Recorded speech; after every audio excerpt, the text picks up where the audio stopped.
네, 반갑습니다. 사랑하는 청년부 공동체 여러분, 한 주간 각자의 자리에서 잘 지내셨는지 참 궁금합니다. 10월의 첫 주일입니다. 시간이 굉장히 빠르다는 생각이 드는데요. 벌써 이제 올해도 3달밖에 남지 않았습니다. 또 새로운 한 달을 시작하고 있고, 날씨도 많이 이제 가을다운 날씨가 된 것 같아요. 물론 낮에는 조금 더운 것 같습니다. 근데 아침 저녁으로 진짜 이제 좀 옷을 갖춰 입어야 될 정도로 날씨가 많이 이제 가을 날씨가 된 것 같고요. 특별히 이런 때에는 여러분 그 건강을 좀 더 잘 챙기셔야 됩니다. 그래서 항상 옷 잘 챙겨 입으시고 드시는 것도 워낙에 잘 드시고 계시지만 좀 더 신경 써서 잘 드셔서 건강 관리를 잘 해주시고 또 몸과 마음이 다 하나님 안에서 강건하셨으면 좋겠습니다. 오늘도 우리에게 주실 하나님의 말씀의 은혜를 좀 기대하면서요. 오늘도 좀 같이 인사하고 시작해보면 좋겠는데요.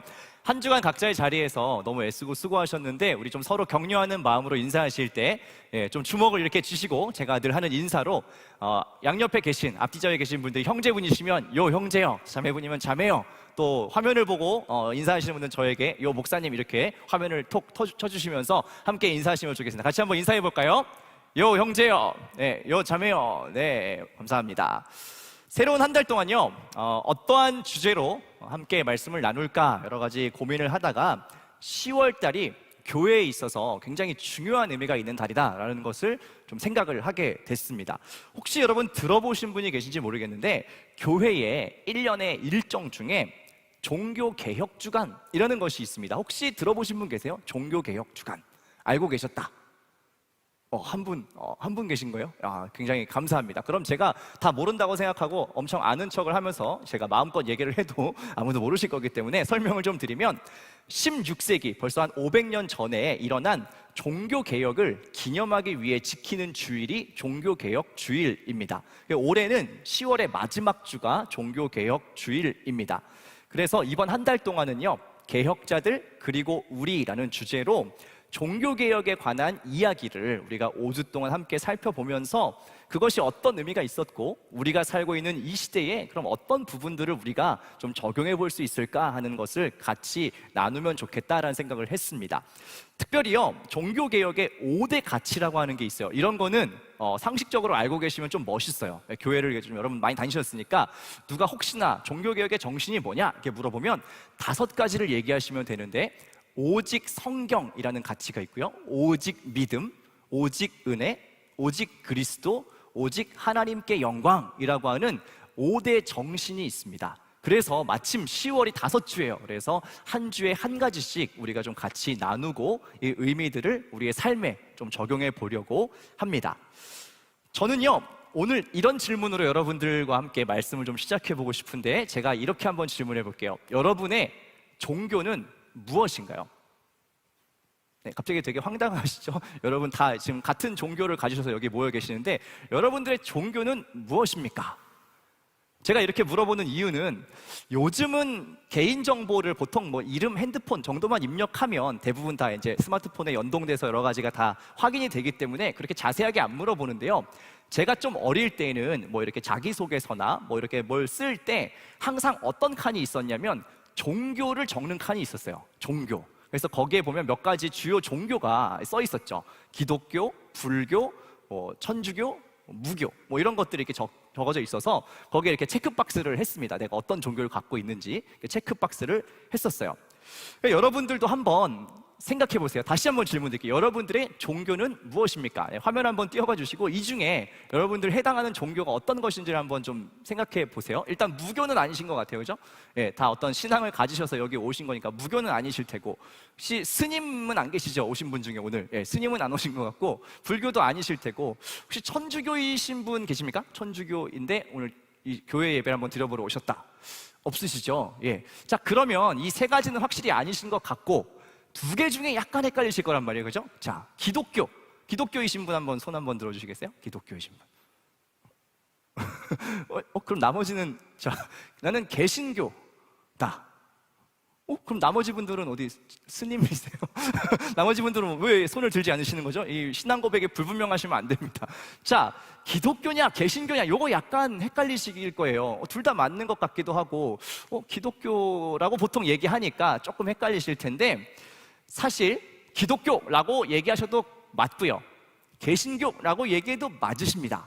그런데 이 미묘한 차이가 그럼 뭐냐면 제가 한번 설명을 해드리려고 정리를 했는데 이겁니다. 기독교라고 하는 이 단어가 조금 더 넓은 의미의 단어예요.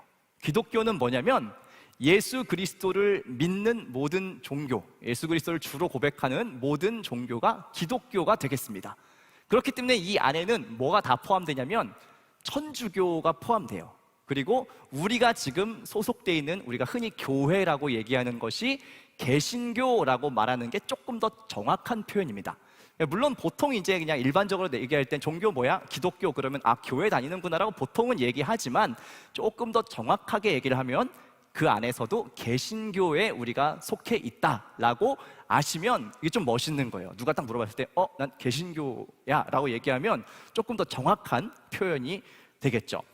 그럼 이 두 가지가 나눠지게 된 중요한 이유가 있단 말이에요. 여러분들이 기독교 안에서 카톨릭과 개신교가 나눠지는 아주 중요한 사건이 있으니 그것이 5주 동안 설명할 종교개혁이라고 하는 것입니다. 이 종교개혁을 통해서 카톨릭에서 개신교, 우리가 속해 있는 개신교가 갈라져 나오게 됐습니다. 종교개혁에 대해서는 굉장히 많은 설명을 할 수가 있는데 제가 딱 두 문장으로 짧게 정리를 해보니까 이렇게 정리를 할 수 있을 것 같아요. 한번 같이 읽어보면 좋겠는데요. 같이 읽을까요? 시작. 1517년 마틴 루터가 95개조 반박문을 발표한 것을 계기로 서구 기독교 전반에 일어난 전통교회 로마 카톨릭에 대한 대규모의 교회 개혁 운동이다. 종교개혁의 결과로 로마 카톨릭에서 분리된 교회들을 통틀어 개신교라고 부른다. 네, 이게 가장 핵심을 요약하면 이 정도로 요약할 수가 있어요. 쉽게 얘기하면 이거죠. 16세기 500년 전에 기독교라고 얘기하면 그것은 즉 그냥 카톨릭, 우리가 흔히 천주교라고 얘기하는 그것이 그냥 기독교 자체였습니다. 그런데 그 안에서 여러 가지 문제점들이 발견이 된 거예요. 그래서 그 문제점들에 대해서 종교개혁자들이 이것은 우리가 믿는 바, 성경에 써 있는 것들과 조금 다르다, 이건 좀 잘못됐다라는 것들을 사람들이 주장하기 시작합니다. 그런 사람들을 종교개혁자들이라고 하는데요, 굉장히 많은 16세기의 종교개혁자들이 있습니다. 이 10분 외에도 굉장히 많이 있는데 다 거론할 수가 없고, 그 중에 여러분들이 조금 들어보시고 알고 계시는 유명한 분들이 루터 혹은 칼뱅, 이런 분들은 여러분들이 좀 들어보셨을 거예요. 굉장히 많은 개혁자들이 각자의 나라에서 또 자기가 살고 있는 지역에서 여러 가지 문제들을 제기합니다. 지금의 기독교, 이 로마 카톨릭이 이런 것들은 뭔가 잘못되고 있는 것 같아 라고 주장을 하면서 개혁의 움직임들을 여러 가지로 단행하기 시작하는데요, 그것이 모여서 유럽 전반에, 서구 전반에 이 교회를 다시 새롭게 해야 된다, 기독교의 정신을 올바르게 해야 된다라고 하는 종교개혁 운동이 된 것입니다. 그 당시에는요, 말씀드린 것처럼 기독교 그러면 그냥 천주교, 로마 카톨릭이 대부분이었는데 그것이 뭔가 문제가 많았던 거예요. 그래서 오늘은 마틴 루터라고 하는 사람의 이야기를 좀 짧게 얘기하면서 좀 설명을 해보려고 하는데요, 이 루터가 어떤 것을 하냐면 쭉 살펴보니까 그 당시에 로마 카톨릭이 뭔가 문제가 너무 많은 거예요. 그래서 그거를 종이에다가 하나씩 문제점들을 적습니다. 이런 것들은 잘못됐고, 성경에 이렇게 써 있는데 이건 좀 그렇게 안 하고 있고, 이런 것들은 성경에 없는 이야기인데 막 하고 있고 하면서 막 적다 보니까 95개나 적은 거예요. 95개의 반박문을 쭉 적어가지고 그 당시에 비텐베르크라고 하는 아주 유명한 성당 정문에다가 이거를 떡하니 붙입니다. 네, 굉장히 사실 위험한 일을 한 거죠. 어떻게 보면 정면으로 로마의 교황청에 도전하는 아주 간 큰 일을 루터가 합니다. 95개조를 막 이렇게 반박을 해가지고 대자보를 척 붙인 것이죠. 그러니까 많은 사람들이 이거를 오가면서 봤겠죠. 그리고 잘 읽어보니까 어딘가 일리가 있는 이야기예요. 그렇구나. 그런 생각 못 해봤었는데 잘 생각해보니까 그래, 이게 뭔가 좀 잘못된 것 같거든요. 그러니까 사람들이 이것을 읽고 조금씩 고민하기 시작했고, 그 고민하는 사람들이 점점 많아지면서 이게 좀 더 큰 유럽 전반을 움직이는 개혁 운동이 되기 시작했다라는 것입니다. 그 전까지 이 개혁자들이 어떤 문제 제기를 하기 전까지는 사람들이 혼자 속으로만 생각했어요. 뭔가 좀 이상한데? 하지만 아무도 말하지 않았죠. 아니면 이게 문제가 있다라는 것 자체도 사람들이 인식하지 못하고 그냥 신앙생활을 하고 있었어요. 어떻게요? 교황청에서 이야기하는 대로, 교황청에서 시키는 대로, 사제들이 얘기하는 대로 그냥 그렇구나라고 생각하고 있었다라는 것이죠. 그 당시 로마 카톨릭에 어떤 문제들이 있었느냐? 혹시 세계사 공부를 열심히 하신 분들은 이것을 아마 기억하실 것 같은데, 대표적으로 한 3가지 정도만 추려도 굉장히 심각한 3가지 문제를 이야기할 수가 있을 것 같아요. 면죄부라는 거 혹시 들어보셨어요? 면죄부. 예, 죄를 없는 걸로 여겨주는 이런 증서 같은 것을 팔았어요. 돈 주고 팔았습니다. 그러니까 이런 거죠. 요즘같이 설명하자면 여러분들이 구원을 받기 위해서 한 헌금을 500만 원쯤 하면 구원을 받을 수 있는 증표를 만들어준 거예요. 이걸 버젓이 로마 카톨릭에서 팔기 시작했다는 것이죠. 그리고 사람들이 겁나니까 그걸 또 샀어요. 안타깝죠? 그걸 사지 않으면 자기도 구원을 못 받고 이미 돌아가신 우리의 조상님들도 구원을 못 받는다고 하니까 막 비싼 돈을 주고서 이 면죄부를 사기 시작했고요. 심지어는 사제, 지금으로 치면 교역자의 이 역할을 할 수 있는 이 성직을 또 돈으로 막 사고 팔고 그랬습니다. 교황청에다 돈을 많이 내면 임명을 해주는 거예요. 너 작센 지역에 사제로 임명한다. 돈을 더 많이 내면 더 좋은 지역에 막 이렇게 임명시켜주고 그런 일들이 벌어졌고요. 이렇게 헌금을 많이 모으니까 이 중앙의 교황청이 굉장히 부자가 됐어요. 부자가 되면서 굉장히 여러 가지 사치를 벌이고 아주 이 교황의 권위가 막 하나님 수준으로 높아지는 이런 문제들이 벌어지고 있었다라는 것이죠. 이런 문제들을 보면서 종교개혁자들이 야, 이거는 정말 성경적이지 않아, 이건 잘못된 신앙의 모습들이야 라고 문제 제기를 한 것이죠. 근데 한번 여러분 생각해 보세요. 지금 이 얘기들 제가 몇 가지만 예를 들었는데 이거 그냥 들었을 때 여러분 어떤 느낌이 드세요? 되게 황당하지 않으세요? 제가 내려가가지고 갑자기 여러분한테 홍길 형제 구원 받았어요? 아직 확신이 없습니다. 300만 원 내시면 구원의 확신을 제가 선포해 드릴게요. 300만 원 주세요. 그러면 줄 거예요? 줄 것 같다. 좀 얘기해보면 조금 더 얘기하면 줄 것 같기도 한데, 당연히 말도 안 돼 라고 생각하시고 이 교회 좀 이상해요 이렇게 하시는 게 상식이겠죠. 근데 그 당시 사람들은 이 얘기를 고지고대로 믿고 돈을 내고 막 면죄부를 구매했단 말이에요. 그럼 왜 이렇게 됐을까 좀 의아하지 않으세요? 그냥 들어도 되게 비상식적인 이야기들, 이런 것들을 막 사람들이 그냥 따라갔다라는 것이죠. 왜 이런 문제가 생겼냐 하면 그 당시에는 사람들이 어떤 채널 같은 게 별로 없었어요. 그냥 동네에서 어떤 일이 일어나면 그냥 동네 사람들밖에 몰라요. 요즘은 SNS가 발달돼 있으니까 제가 만약에 지금 라이브로 송출되고 있잖아요. 막 이상한 망언을 했다, 막 무슨 정치적인 발언을 갑자기 막 했다, 그러면 바로 실시간으로 막 댓글이 달리거나 막 영상 캡처 떠가지고 막 어디 올라가고 막 뉴스에 나오고 막 그렇게 하겠죠. 물론 그 정도로 제가 유명하지 않아 좀 애석하긴 한데, 아무튼 요즘은 뭐가 문제가 있으면 다 문제 제기를 하실 수 있는 그런 시대란 말이에요. 근데 옛날엔 그런 시대가 아니었어요. 그리고 결정적으로 뭐가 문제였냐면 사람들이 하나님의 말씀에 뭐라고 써 있는가라는 것을 대부분 잘 몰랐어요. 왜 몰랐느냐?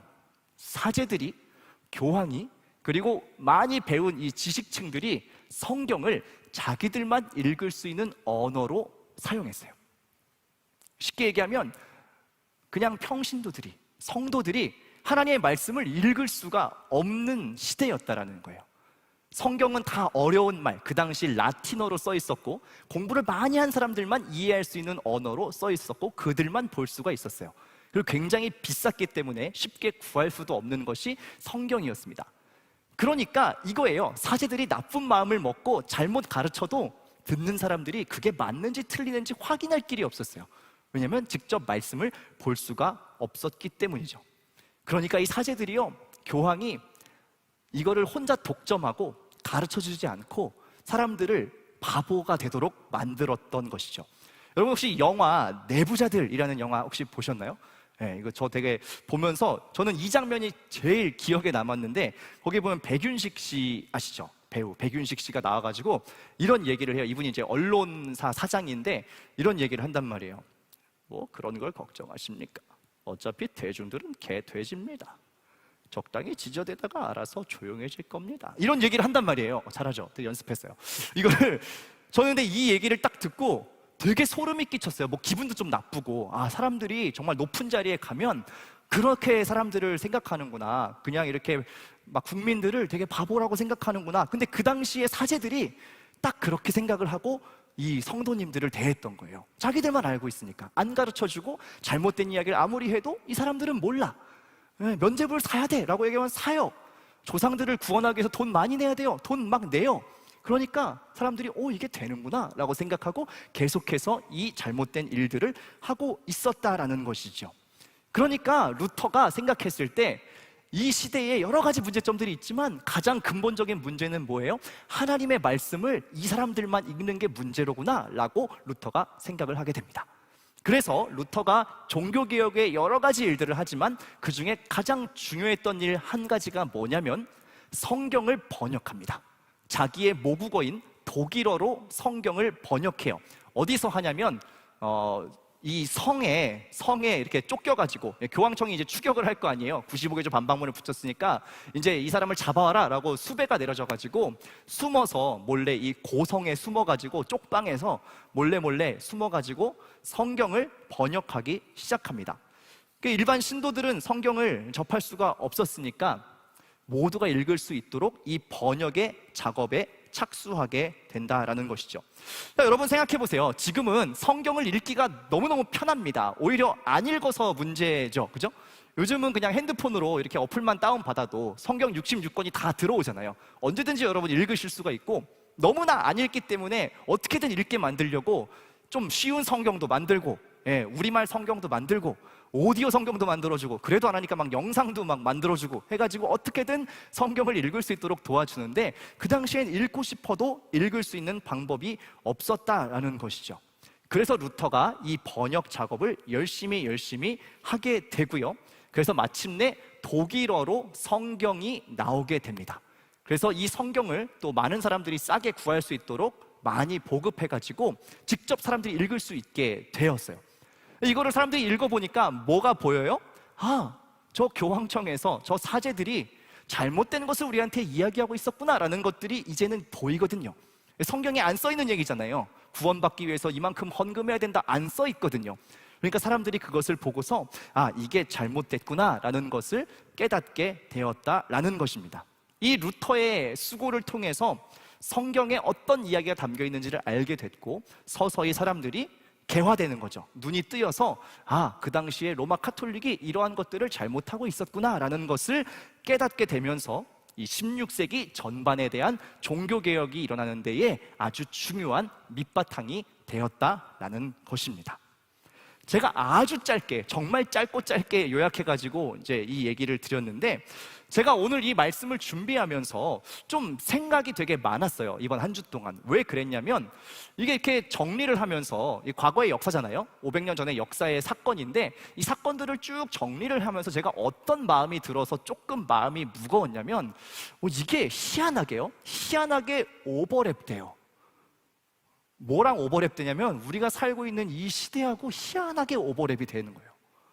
이게 분명히 과거의 사건 같은데 희한하게 어디서 많이 본 것 같고 어디서 많이 들어본 것 같은 그 이상한 느낌적인 느낌이 자꾸 들어서, 제가 오늘 말씀을 이렇게 준비하면서 뭔가 이게 남 일이 아니구나, 그냥 과거의 사건이 아니구나 라는 생각을 하게 됐습니다. 우리가 지금 살고 있는 2021년에도 저는 왜인지 비슷한 일들이 일어나고 있다는 생각을 지울 수가 없었습니다.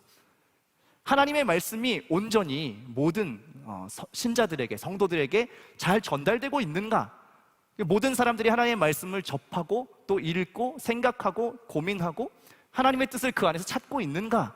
라는 것을 생각해 보니까요, 묘하게 아닌 것 같다라는 생각이 드는 거예요.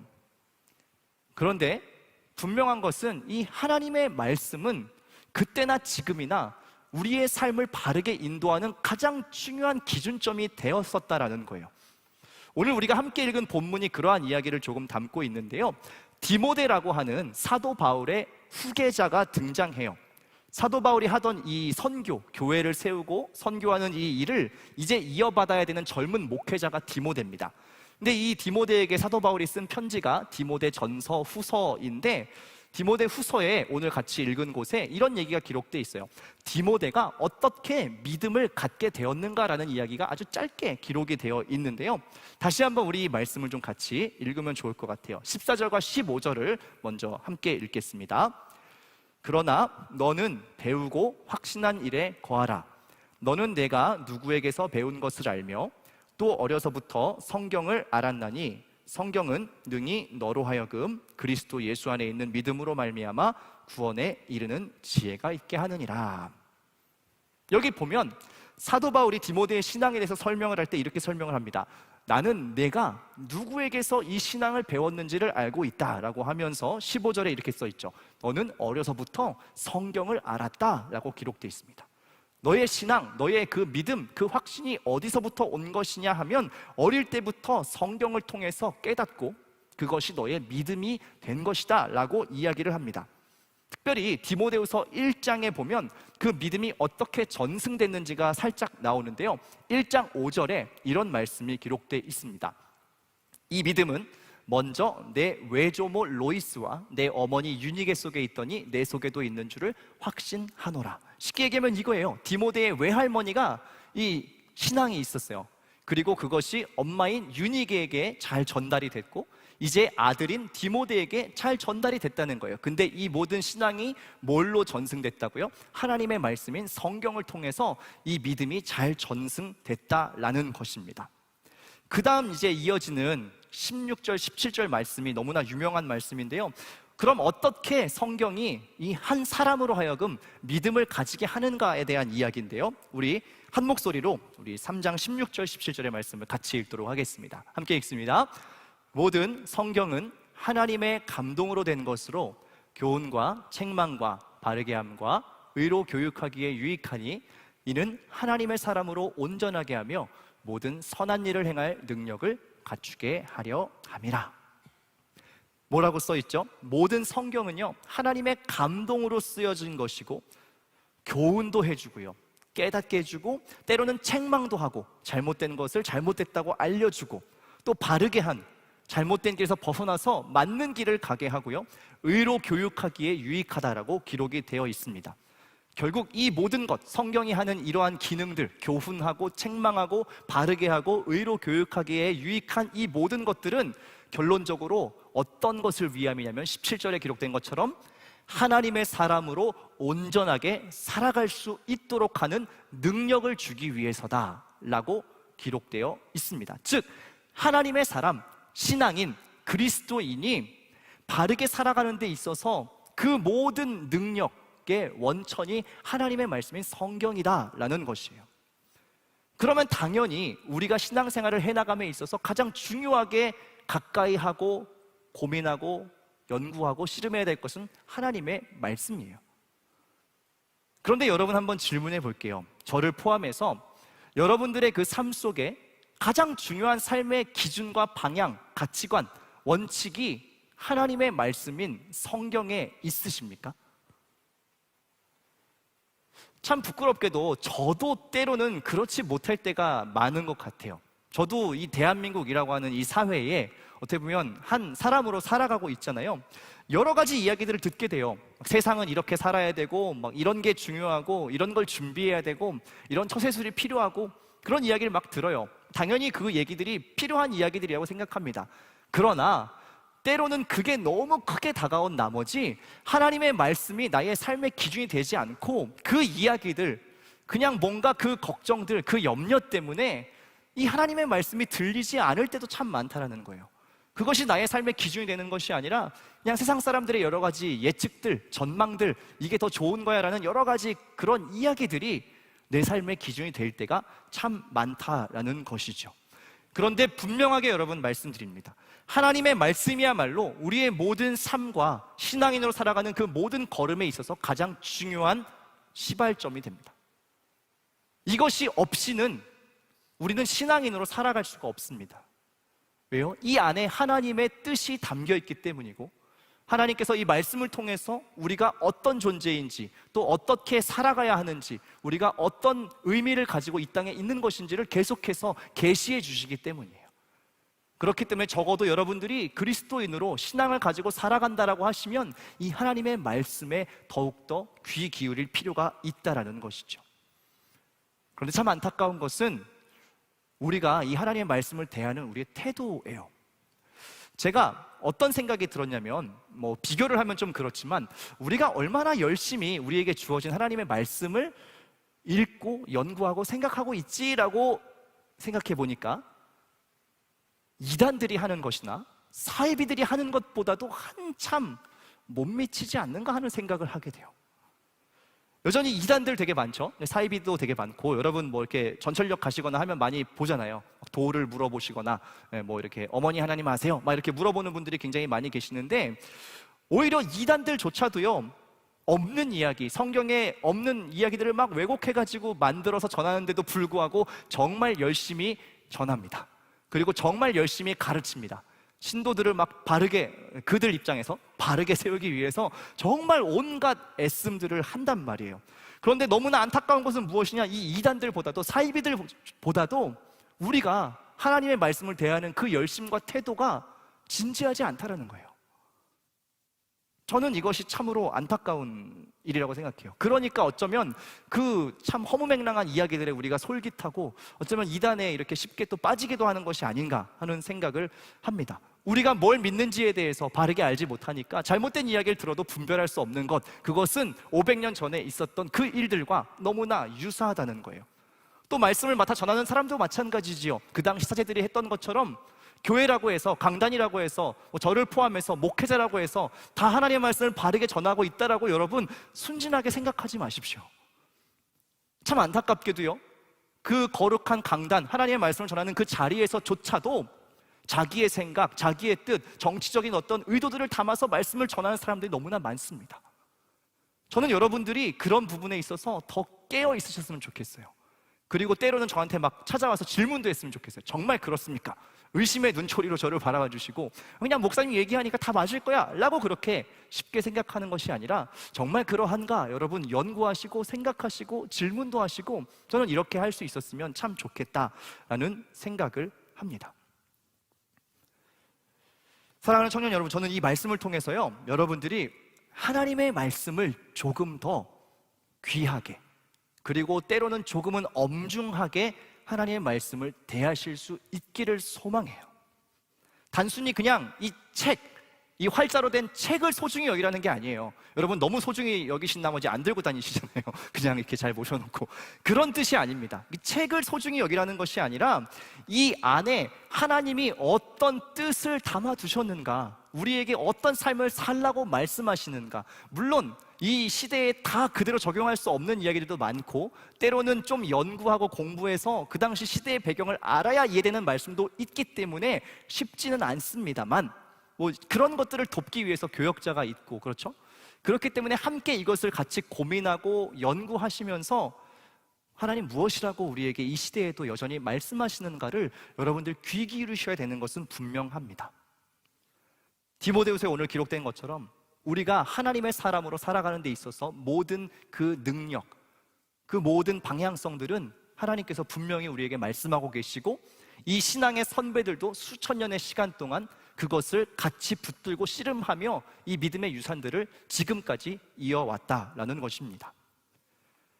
사랑하는 청년 여러분, 코로나19가 이제 거의 2년 가까이 지속되고 있어요. 많은 사람들이 정말 힘든 시간을 보내고 있고 다 쉽지 않다라고 이야기를 합니다. 많이 지칩니다라고 이야기해요. 그러나 저는 그럼에도 불구하고 여전히 우리가 힘을 얻을 수 있는 접점이 있다면, 가장 근원적인 접점이 있다면 하나님의 말씀이라고 생각합니다.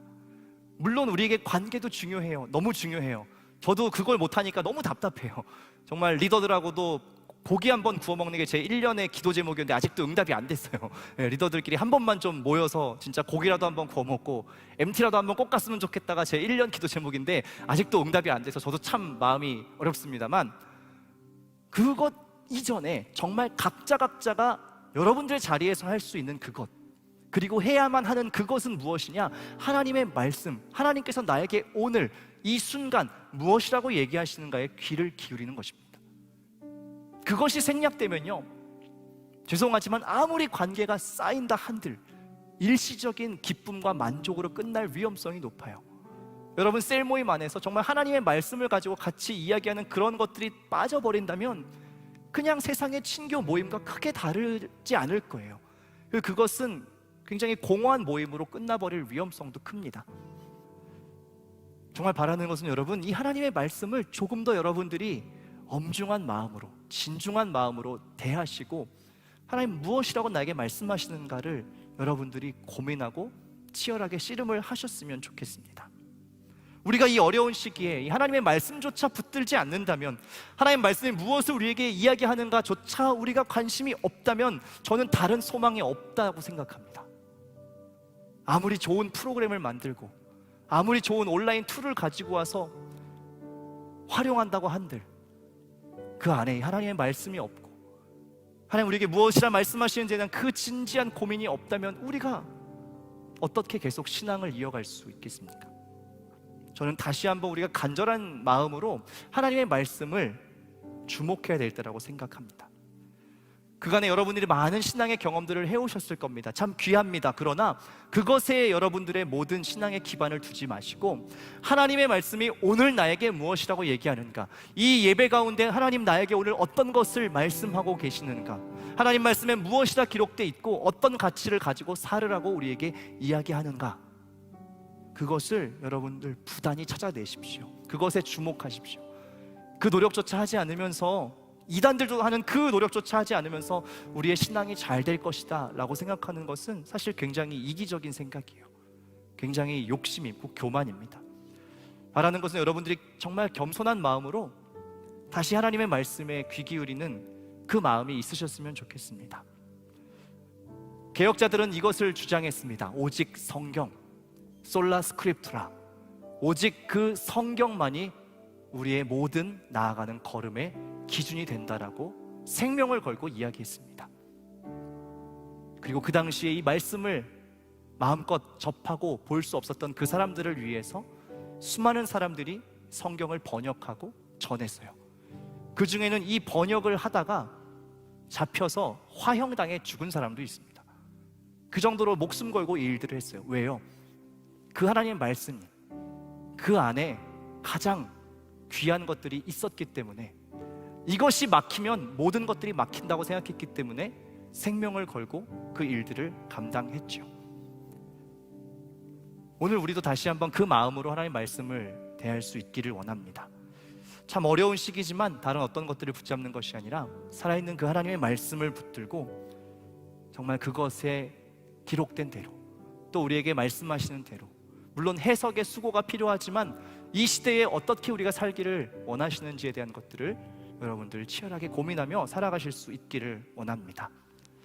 새로운 한 달을 시작하는데요, 이 10월에 종교개혁을 다시 한번 생각하는 이 달에 우리의 신앙도 한번 다시 돌아보면 좋겠습니다. 하나님의 말씀을 우리가 그동안 어떻게 대했는가를 생각하시고, 또 우리에게 부족한 것들, 더 해나가야 되는 것들이 있다면 그것들을 우리가 이 10월 한 달 동안 열심히 행해보고 씨름해보고 붙잡아 보셨으면 참 좋겠습니다. 여러분, 그렇게 하나님의 말씀을 통해서 새롭게 되시고 날마다 하나님의 말씀으로 새 힘과 능력을 얻으시는 그런 모든 힘 있는 청년들 되시기를 주님의 이름으로 축원합니다. 이 시간 같이 좀 찬양하고 기도했으면 좋겠는데요, 주 말씀 향하여라고 하는 찬양을 좀 같이 오늘 부르고 싶습니다.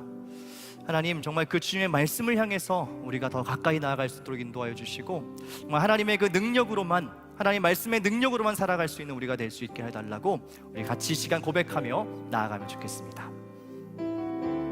하늘에 나는 새도, 하늘에 나는 새도 주 손길 돌보시네.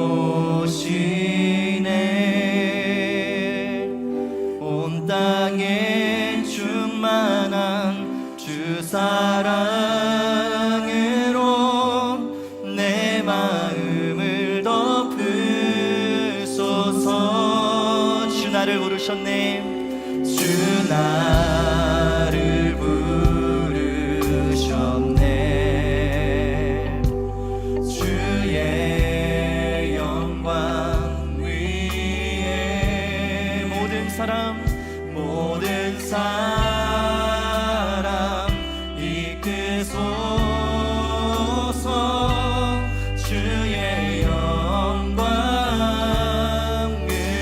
주 말씀 향하여, 주 말씀 말씀 향하여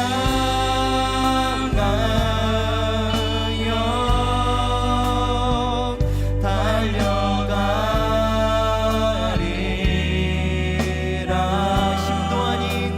힘도 아닌 능노하 오직 성령으로 오직 성령 주 얼굴 향하여 주 얼굴 향하여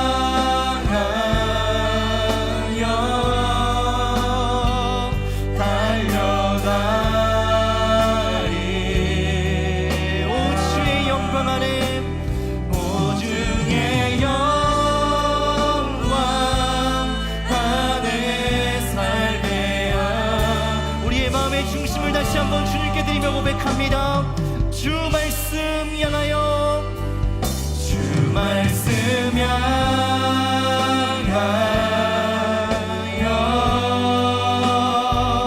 달려가리.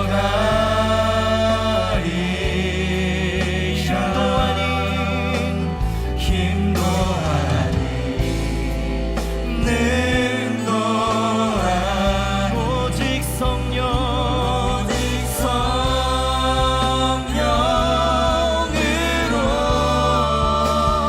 주 얼굴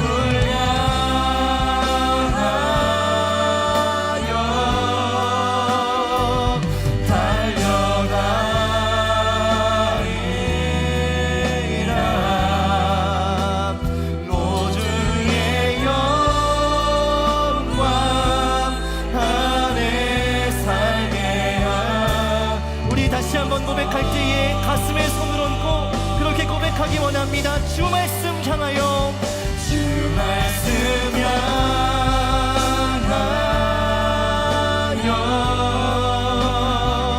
달려가리라.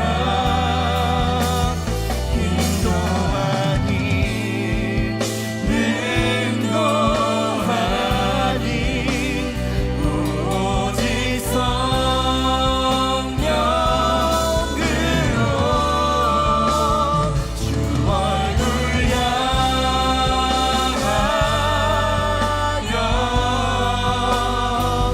달려가리라. 오주의 영광 안에 살게야. 우리 마지막으로 한 번 더 고백하기 원합니다. 주 말씀 향하여 달려가겠습니다. 주 말씀 향하여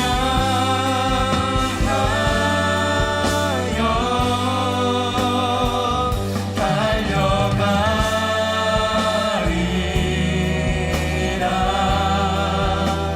힘도 아닌 능도한 오직 성령으로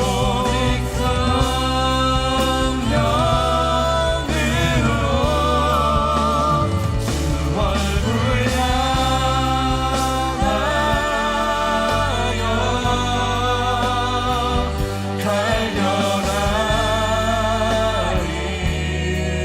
달려가리라.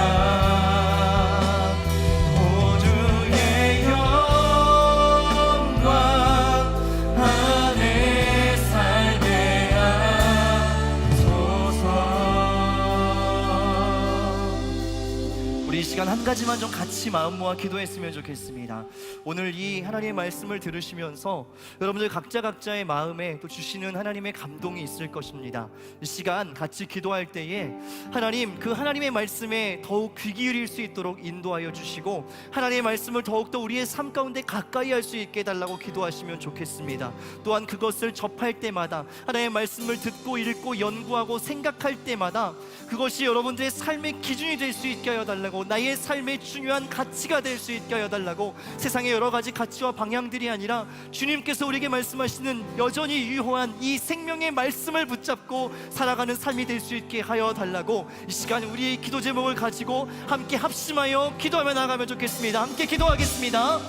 살아계신 아버지 하나님, 이 시간 주신 말씀을 기억하며 또 각자의 마음 가운데에 찾아오셔서 말씀하시는 그 하나님의 감동을 따라 이 시간 우리가 기도하며 나아갑니다. 아버지 하나님, 그 500년 전의 종교개혁이 하나님의 말씀을 바르게 깨닫는 것부터 시작했음을 오늘 발견하게 됩니다.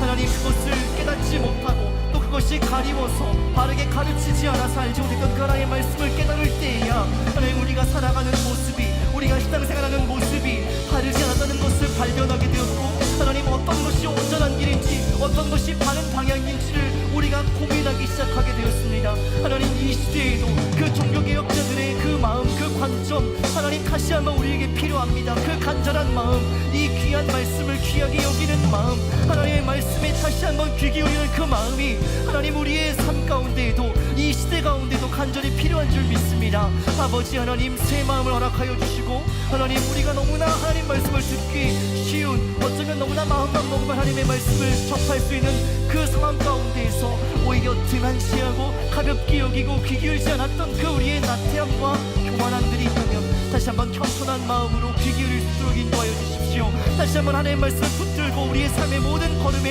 기준 삼을 수 있도록 인도하여 주십시오. 하나님, 우리가 살아가는 모든 인생과 신앙인으로서의 이 걸음에 하나님, 이정표가 되는 것이 하나님의 말씀 될 수 있도록 인도하여 주시옵소서. 하나님 아버지, 이 공동체 가운데도 그 말씀의 은혜가 필요하오니 모든 모임마다, 모든 관계마다, 모든 만남마다, 하나님, 모든 예배의 순간순간마다, 각자의 자리에서 하나님을 묵상하는 그 순간마다 하나님 말씀하여 주시고 계시하여 주시고 우리에게 찾아와서 들려주시고 깨닫게 하여 주시기를 원합니다. 하나님, 그렇게 함으로 우리의 삶이 더욱더 하나님의 뜻을 분명히 깨닫고 알아가고 그것을 향해 걸어갈 수 있는 우리의 인생 될 수 있도록 하나님 붙잡아주시고 인도하여 주시오. 하나님, 참 감사합니다. 500년 전의 종교개혁의 사건들을 통해서 우리가 살고 있는 이 시대의 모습을 다시 한번 생각합니다.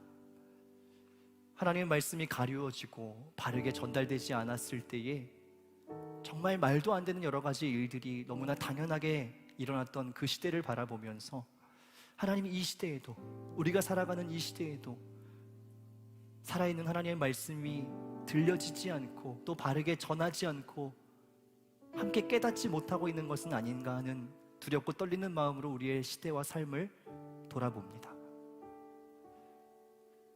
하나님, 우리에게 이 보편적인 계시를 하나님 말씀을 통해서 주셨는데 그것을 가까이 하지 않는 우리의 마음을 용서하여 주시고 다시 한번 새 마음, 새 의지를 주셔서 하나님 말씀 무엇이라고 우리에게 말을 하고 계시는지, 또 우리가 어떤 길을 걸어가야 되는지, 또 우리가 어떤 존재인지 그 모든 것들을 하나님의 말씀 가운데서 발견할 수 있게 하시고 깨달을 수 있도록 인도하여 주십시오. 그 여정이 어쩌면 우리에게 쉽지는 않고 익숙하지 않은 여정일 수 있지만 그것을 위해서 함께 공동체가 있고 또 목회자가 있고 함께 걸어가는 신앙의 동역자들이 있는 줄 믿사오니 하나님, 우리의 모든 만남 속에서, 우리의 예배 속에서, 또 우리 각자의 개인적인 묵상의 자리 가운데에서 하나님 늘 우리에게 말씀하여 주시고 또 그것을 깨달아 알고 함께 나누며 더 풍성해지는 공동체가 될 수 있도록 하나님 인도하여 주시옵소서. 그렇게 우리에게 새 일 행하실 주님을 기대합니다. 또 한 달간의 말씀을 통해서 우리에게 새 마음 주시기를 간절히 소망하오니 하나님, 예배 때마다, 말씀 때마다 우리에게 새 은혜로 더딥혀 주시옵소서. 감사드리며 예수 그리스도의 이름으로 축복하며 기도합니다. 아멘. 이제는 말씀이 육신이 되어 이 땅 가운데 오신 주 예수 그리스도의 은혜와 모든 사람들이 깨닫고 알 수 있도록 자신을 나타내신 아버지 하나님의 사랑과 말씀을 조명하여 깨닫게 하시고 또 살게 하시는 성령 하나님의 도우심이 우리에게 주신 하나님의 말씀을 우리의 삶의 가장 높은 권위로 받아 삶 속에 녹여내기를 소망하는 이곳에 머리 숙인 모든 청년들과 그들의 삶의 자리 위에 이제로부터 영원까지 함께 하시기를 간절히 축원하옵나이다. 아멘.